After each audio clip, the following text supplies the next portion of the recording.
Bonjour, très heureuse de vous retrouver sur le plateau de la Place de l'Info sur 8 Mont-Blanc.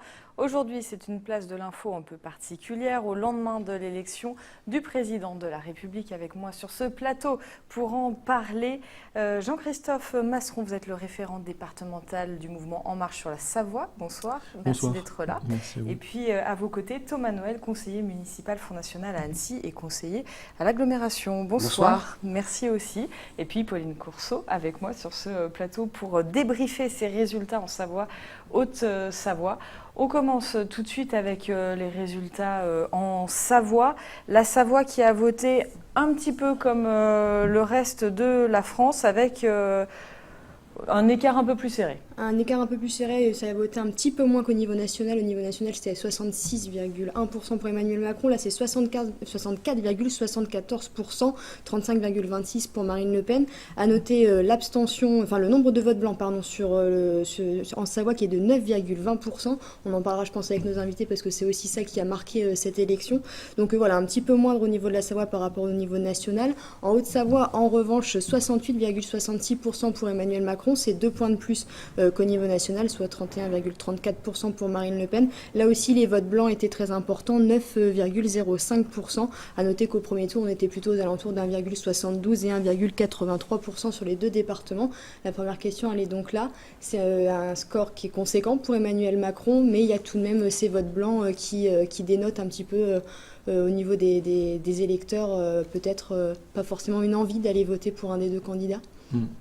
Oui, c'est sûr, c'est une victoire, mais qui n'est pas aussi spectaculaire qu'elle en a l'air. Et il faut effectivement rester humble, modeste, parce qu'il y a une abstention très forte. Enfin, j'ai pris quelques chiffres, mais on atteint un total entre l'abstention et les votes blancs et nuls de 34% sur le national. Donc c'est vrai qu'il faut en tenir compte. C'est un électorat, il y a eu du vote Emmanuel Macron au second tour, mais pas forcément que du vote d'adhésion, et on doit entendre aussi ce que les Français nous ont dit pendant ces 2 tours de la présidentielle. Ouais. Thomas Noël, même question. Oui, si on part du principe qu'il y avait 3 partis en lice pour ce deuxième tour, vu les scores faits par le parti des gens qui ont voté avec leur pied ou avec un bulletin nul, force est de constater, c'est pas pour minimiser la victoire et dire qu'il n'est pas élu démocratiquement, mais force est de constater que Emmanuel Macron n'a pas conquis la majorité des suffrages. À plus forte raison pour Marine Le Pen, la candidate du Front National, et ça nous pose à nous aussi un véritable problème, puisque aujourd'hui on a toujours reprocher aux abstentionnistes de faire le jeu du FN. Non, je crois qu'aujourd'hui, en tant que premier parti d'opposition, nous sommes, nous aussi, pénalisés par l'abstention, et c'est un sujet à aborder. Et la question qui va se poser dans les prochaines semaines, parce que beaucoup de membres du Front National, hier soir, étaient d'accord pour dire qu'il allait falloir tirer les enseignements de cette élection. La question, c'est de regarder les sujets, d'affronter les sujets en face. La question, c'est de savoir quelle est la part du Front républicain qui est quasiment mort dans cette abstention, et quelle est la part programmatique qui a eu un effet repoussoir sur ces électeurs qui n'ont pas voulu, malgré un immense mécontentement, malgré une immense déception à l'issue du quinquennat de François Hollande, qui n'ont pas encore franchi le pas. C'est un vrai sujet, parce que je pense qu'il y a des abstentionnistes parmi les insoumis, mais il y en a également parmi les électeurs de François Fillon, et on sait que, voilà, on était parti d'une estimation, le report de voix des électeurs de François Fillon sur Marine Le Pen a chuté en cours de campagne, et il va falloir analyser les raisons de cet échec. Donc il faut les analyser pour les législatives. Il faut les analyser pour les législatives, et je vais le dire plus solennellement, pour l'avenir du Front National, parce qu'aujourd'hui, c'est bien d'être le premier parti d'opposition. On le voit dans les différents scrutins qui viennent de s'écouler ces dernières années. Aujourd'hui, la vocation du Front National, c'est pas d'être un parti d'opposition, c'est d'être un parti de gouvernement. Et pour gouverner, il faut avoir 50% des votants plus 1. Et pour avoir 50% des votants plus 1, il faut savoir rassembler. C'est la vraie question qui se pose aujourd'hui, je suppose qu'on va l'aborder. Pour le mouvement En Marche, les personnes qui ne se sont pas déplacées au deuxième tour pour Emmanuel Macron, l'enjeu c'est de leur donner envie de se déplacer pour les législatives. Oui, c'est sûr. Il va falloir confirmer sur les législatives et leur expliquer que si on veut 5 ans encore de blocage, eh bien, il faut choisir la voie de la... en tout cas, il faut choisir... Si on veut pouvoir gouverner, il faut cette majorité absolue, et donc on va les inviter à voter pour les candidats qui portent le projet présidentiel. Parce que ça fait quand même du monde. Si on compte en nombre de voix, sur la Savoie, ça fait près de 30 000 personnes qui ont voté blanc ou nul, donc qui se sont quand même déplacées et qui ont voté, qui ont voulu exprimer un mécontentement par le vote blanc ou nul. Et en Haute-Savoie, 47 300 blancs ou nuls aussi. C'est énorme. Donc ça fait 70 000 personnes à convaincre en un mois, là. Si on parle seulement des Pays de Savoie. Vous avez raison. Oui, c'est une tâche colossale. C'est pour ça que le président nouvellement élu porte une grande responsabilité, ce qui explique aussi le ton un peu grave qui a peut-être un peu surpris hier soir. Oui, c'était grave, c'est le terme. Il n'y avait pas de triomphalisme. Je crois que c'est vous d'ailleurs qui l'avez dit quand vous étiez en préfecture avec Pauline Courceau.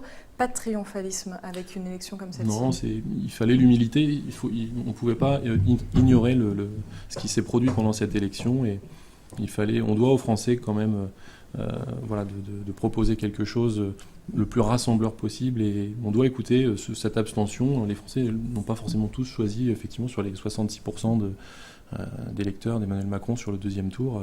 Seule une petite partie ou une moyenne partie adhère strictement et vraiment formellement au projet. Si je peux me permettre, Emmanuel Macron avait fêté sa victoire à la Rotonde 15 jours avant. Donc voilà, les bulles du champagne étaient dissipées. Et hier, je pense qu'il a constaté l'ampleur, le caractère minime de sa victoire, qui est qu'au premier tour, je crois, seulement 16%, il y avait 16% d'électeurs convaincus par le programme d'Emmanuel Macron. Le reste, qui lui a permis d'atteindre les 24 ou 25% au premier tour, était constitué de gens qui ont été pilotés par le vote utile. Et au deuxième tour, je crois qu'il y a 42% qui ont voté pour lui par dépit. C'est quand même colossal. Donc il sait que sa majorité est très fragile. Et chez Marine Le Pen, il n'y a pas non plus que des votes forcément d'adhésion. Il y a aussi des votes très contestataires pour le quand un vote contestataire qui se reproduit pendant 15 scrutins, moi je le qualifie plus de contestataire. Je suis désolé de vous le dire. Il y a vraiment un vote d'adhésion. Tout le monde s'accorde à dire que le socle électoral de Marine Le Pen est le plus stable. Ceux qui décident de voter Marine Le Pen sont ceux qui sont sûrs le plus longtemps à l'avance. Or, un vote de ras-le-bol, un vote de rejet, c'est un vote sur un coup de tête qui se dessine sur le chemin de l'isoloir. Ça n'est pas du tout le cas pour Marine Le Pen. 6 mois, 1 an avant le premier tour, les gens étaient sûrs à 78, 80, 82%. Elle a toujours été en tête de la solidité des intentions de vote. Donc moi j'appelle ça de vraies convictions. De vraies convictions qui ont pour ferment probablement la colère, mais cette colère elle est légitime, elle est ressentie par de nombreux Français. Et il n'y a pas que les électeurs de Marine Le Pen qui la ressentent, cette colère. Moi je l'entends chez des électeurs d'Emmanuel Macron, je l'entends chez des électeurs de Jean-Luc Mélenchon. La colère elle est partout dans le pays. Quand vous avez un président sortant qui suscite que 12% d'adhésion, évidemment qu'il y a de la colère. Voilà. Quelques communes des Pays de Savoie ont choisi Marine Le Pen, l'ont placée en tête, Pauline, que ce soit en Savoie ou Haute-Savoie. Oui, il y en a 8 en Haute-Savoie et une vingtaine en Savoie. Il y a notamment Maglan en Haute-Savoie. 28 en Savoie, je crois. 28 en Savoie, oui, c'est ça. Mais surtout qu'il y a des communes qui avaient voté Marine Le Pen au premier tour, notamment Albertville, Saint-Jean-de-Maurienne, qui où Emmanuel Macron est finalement arrivé en tête. Sur ces communes-là, comment expliquer que Marine Le Pen est arrivée en tête au premier tour et n'arrive pas en tête sur ce second tour, très largement battu par Emmanuel Macron? Alors, 3 éléments de réflexion. Premièrement, il y a un score historique en Haute-Savoie. Je ne sais pas si vous imaginez, si on nous avait dit il y a 2 ans que Marine Le Pen arriverait en tête, alors je parle de la Haute-Savoie que je connais mieux, dans 70 communes au premier tour. C'est quelque chose de colossal. Alors, elle n'arrive en tête que dans 8 communes au deuxième tour. Je veux juste rappeler ce qui s'est passé dans l'entre-deux tours. On avait 100% des médias et 100% des corps constitués qui ont appelé pendant 15 jours les gens à ne pas voter Marine Le Pen. Donc dans un contexte où la démocratie a plutôt été à sens unique, je trouve qu'elle avait tout le monde contre elle. Donc je trouve ça plutôt honorable. Maintenant, il y a un autre élément de réflexion, c'est qu'est-ce qui fait qu'entre 2 tours, on perd des voix. Et il va falloir. Il y a eu le débat. Il y a eu le débat, bien évidemment. Le débat où on s'est pris les pieds dans le tapis, il faut le dire. Quand quelqu'un chute, il faut le dire, mais il ne faut pas lui taper dessus. Moi, je continue à soutenir ma candidate, bien évidemment. Tout le monde a le droit à une erreur de communication, puisqu'on est dans une campagne qui fait appel à 80% au levier de la communication. Donc c'est de l'artefact, c'est de l'apparence.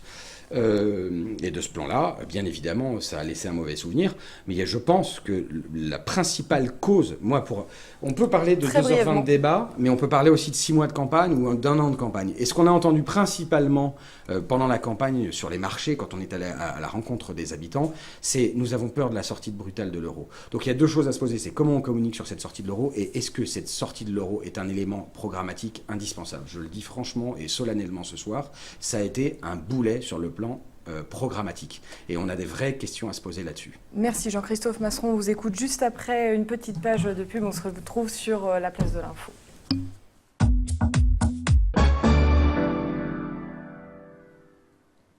Vous êtes toujours sur le plateau de la place de l'info pour revenir sur les résultats de l'élection présidentielle en Pays de Savoie. Jean-Christophe Masseron, vous êtes le référent départemental du mouvement En Marche sur la Savoie. Pauline l'a dit à la fin de la première partie. En Savoie, 28 communes ont choisi Marine Le Pen au second tour, l'ont placée en tête. Vous allez aller dans ces communes avant les législatives, à la rencontre de ces électeurs ? Oui, alors effectivement, il y a ce grand défi des législatives. Déjà, je rappelle que les candidats ne sont pas encore investis, ce qui fait qu'on part avec un temps très court pour faire campagne. Mais c'est un handicap ? Ça peut être un handicap. On a fait ce choix aussi pour se laisser le temps de la présidentielle et vraiment avoir une élection, en tout cas ne pas être troublé par la question des législatives. Mais oui, il faudra les convaincre. Il y a des zones de Savoie qui ont effectivement voté un peu plus Marine Le Pen. Oui, notamment la Combe de Savoie et la Maurienne, oui. Le budget savoyard, on a quelques effectivement parties de la Savoie où l'écart est beaucoup plus faible. Mais oui, il faudra les convaincre et bon. Comment ? Effectivement, comment ? Je pense que ce qui est important, c'est de montrer. J'entendais tout à l'heure mon voisin me dire qu'on avait un vote d'adhésion d'environ 16%. Au premier tour, hein. Oui, peut-être sur la question uniquement peut-être programmatique, mais si on regarde aussi la question du renouvellement que propose notre projet, il y a aussi ça que je pense qui a été déterminant dans cette élection. Les Français ont eu envie d'avoir un rebattage complet des cartes, et je pense que c'est à mon sens, c'est En Marche qui l'incarne le mieux. Donc nous, on veut présenter ça, expliquer qu'on est vraiment dans cette volonté de rassembler, mettre en avant vraiment cette moralisation de la vie politique qu'on promet et montrer que notre projet est plus conquérant, plus optimiste, plus humaniste aussi. En tout cas, c'est ce que l'on met en avant pour convaincre. Pour les législatives, Bernadette Leclay, hier, qui était en préfecture, donc députée sortante socialiste sur la 4e circonscription de Savoie, se dit disponible pour le mouvement En Marche, pour porter les couleurs du mouvement En Marche. C'est des profils qui vous intéressent ? Oui, elle a la prudence de parler de disponibilité parce qu'effectivement, personne n'est investi à ce jour, pas même Madame Laclais, mais effectivement, si vous me demandez de savoir si Madame Laclais pourrait représenter En Marche, je pense qu'elle en a les qualités. Notre pari, c'est de faire appel à des personnalités qui ont à la fois la capacité à l'emporter et aussi à incarner le projet et voter les réformes qui sont nécessaires. Donc, on doit prendre tout ça en compte. C'est pas moi qui décide, c'est la Commission nationale d'investiture au sein du mouvement à Paris, au QG. Mais voilà, effectivement, il faut regarder toutes les candidatures, qu'elles soient de gauche, qu'elles soient du centre ou du centre droit. On a un certain nombre de candidatures très intéressantes et on aura ce pluralisme qu'on a promis aux Français. Pauline, à quoi on peut s'attendre pour les législatives en Pays de Savoie ? On le rappelle aujourd'hui, sur 10 députés Savoie-de-Savoie, 8 sont républicains, 2 sont du Parti socialiste. Alors pour l'instant, c'est un petit peu compliqué à voir, puisque notamment en Haute-Savoie, d'après les scores du premier tour, un petit peu de chacun, il y aurait pas beaucoup de quadrangulaires, surtout en Haute-Savoie, plus de triangulaires en Savoie. Bernard Accoyer, qui est maire d'Anne-Sylvieux, qui est des Républicains, a dit tout commence avec les législatives. Les Républicains veulent remporter ces législatives. On sait qu'en Pays de Savoie, ils ont beaucoup d'ancrage. Est-ce que ces quadrangulaires, notamment en Haute-Savoie, ça peut aider par exemple le Front National ou le Parti En Marche? Quel parti ça peut avantager ces quadrangulaires, Thomas Noël par exemple? Je rappelle juste que pour être qualifié au second tour, oui, il faut avoir 12,5% des inscrits, donc autour de 20-25% du pourcentage exprimé en fonction de la participation. En effet, la barre est haute. Mais on l'a vu hier soir, on sait très bien que le parti que je représente aujourd'hui n'aura pas la même configuration demain. Pourtant, après avoir plus que doublé le score de Jean-Marie Le Pen en 2002, Marine Le Pen ne s'en arrête pas là et cherche à recomposer la droite. Aujourd'hui, la droite, elle est en état de décomposition avancée. Elle était déjà en état de putréfaction sur le plan idéologique, puisque on avait chez les Républicains une auberge espagnole dans laquelle cohabitaient des gens aussi antinomiques que Nathalie Kosciusko-Morizet et Christian Estrosi d'un côté, et des gens qui incarnaient plutôt la droite forte, des gens comme Éric Ciotti, Fenech, etc. Aujourd'hui, c'est très compliqué pour eux de cohabiter. Ils vont être tiraillés d'un côté entre les gens qui vont tenter de rallier Emmanuel Macron et les gens qui vont être perdus parce que leurs idées de droite ne sont plus défendues.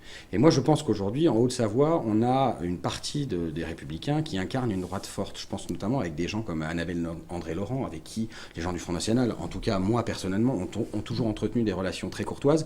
Aujourd'hui, ces gens-là... Qui est candidate sur la première circonscription. Absolument. Alors je vous dis pas qu'on va trouver un accord demain pour les législatives avec Annabelle André-Laurent. Mais ça pourrait être une piste de aujourd'hui, travail. on voit bien que idéologiquement, il y a une feuille de papier à cigarette. Sachant que qui François sépare. Fillon est arrivé en tête au premier tour. C'est vrai. Mais ces gens-là, sur le plan national, savent qu'ils sont condamnés tant qu'ils n'ont pas une ligne idéologique claire. Et comment voulez-vous incarner une ligne idéologique claire quand vous avez le programme de François Fillon de la primaire qui est jeté aux orties 17 minutes après la défaite de François Fillon le soir du premier tour, qui appelle à voter sans hésitation pour Emmanuel Macron. Et 2 ans avant, il avait prévenu qu'en cas de défaite, il appellerait sans hésitation à voter pour le Parti socialiste. Ils ont une ligne idéologique qui n'est plus tenable. Et ils vont exploser électoralement, puisque leurs électeurs sont écœurés.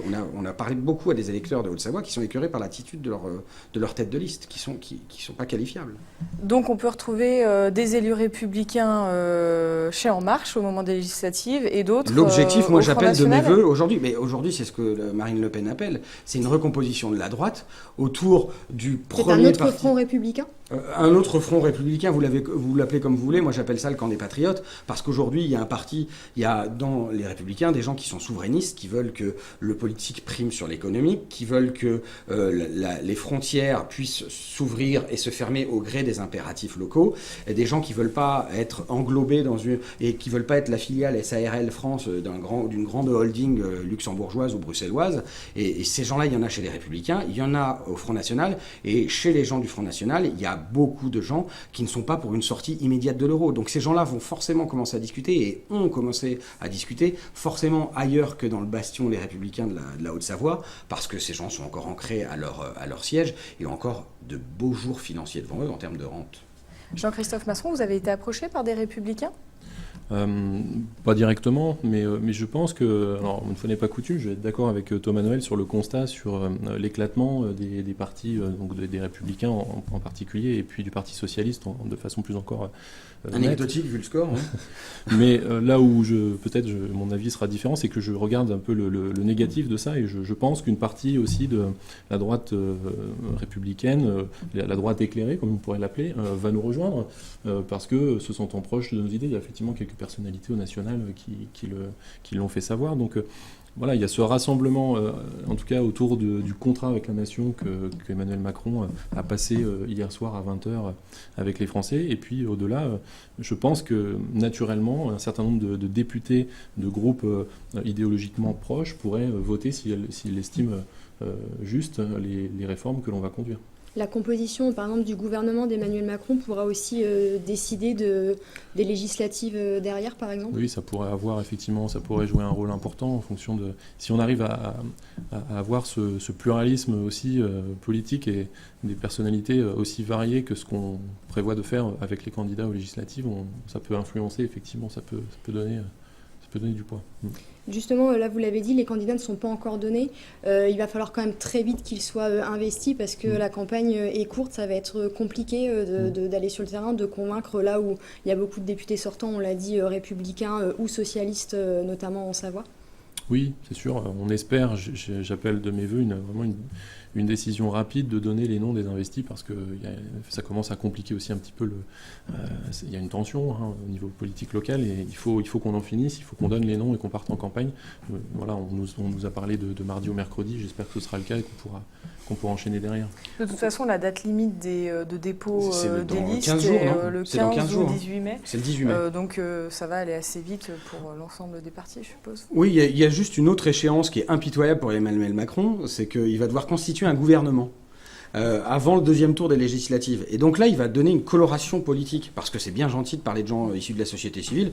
Moi, je m'en revendique, donc j'ai rien contre les gens issus de la société civile qui se lancent en politique. Je crois qu'on en fait tous les deux partis. On a choisi des voies différentes pour défendre cette société civile, justement, qu'on ne sentait plus représentée au sommet de l'État. Mais il va devoir constituer un gouvernement. Et ce gouvernement, j'imagine qu'il ne va pas être constitué d'amateurs.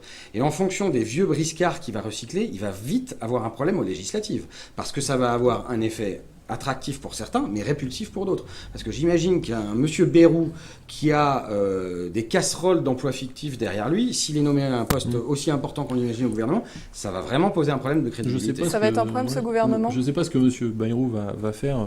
Effectivement, il y a une incertitude sur un certain nombre de personnalités qu'on a déjà vues. Mais il ne vous échappe pas que la garde rapprochée d'Emmanuel Macron, son premier cercle, est quand même très divers. Il y a des personnalités qui ne sont pas forcément extrêmement connues du grand public et qui sont de grande qualité. Donc moi, je m'attends à un gouvernement surprise. Je pense qu'on aura des belles surprises sur cette composition. Et moi, je vois plutôt les choses positivement. J'ai l'impression que le renouvellement, on va commencer avec le gouvernement et on donnera le ton pour les législatives. Merci beaucoup à tous les deux d'être venus sur le plateau de la Place de l'Info. Pauline, on vous retrouve dans une poignée de secondes pour le JT et tous les résultats en Savoie, Haute-Savoie. On continue à parler un petit peu des élections et un peu du 8 mai tout de même. Merci de votre fidélité. Merci à toute l'équipe. À bientôt sur 8 Mont Blanc.